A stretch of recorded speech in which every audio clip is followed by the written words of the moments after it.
Un'auto con la portiera spalancata, alcuni bossoli sull'asfalto, una minuscola scia di sangue. È una vera e propria scena del crimine, quella ricostruita sul Listone, nel cuore di Padova, dagli agenti del gabinetto interregionale della Polizia Scientifica, che nel 2023 festeggia i suoi 120 anni di vita.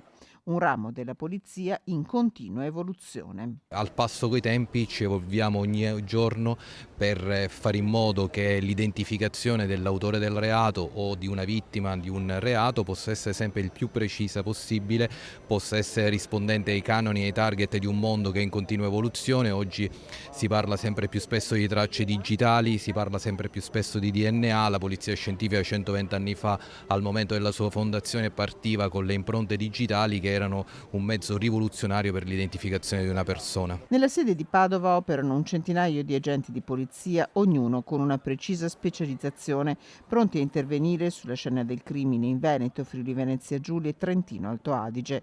Diversi laboratori presenti e in continuo aumento. Ogni criminale lascia sul luogo del delitto una traccia e porta via con sé qualcosa, secondo il principio criminologico dell'interscambio.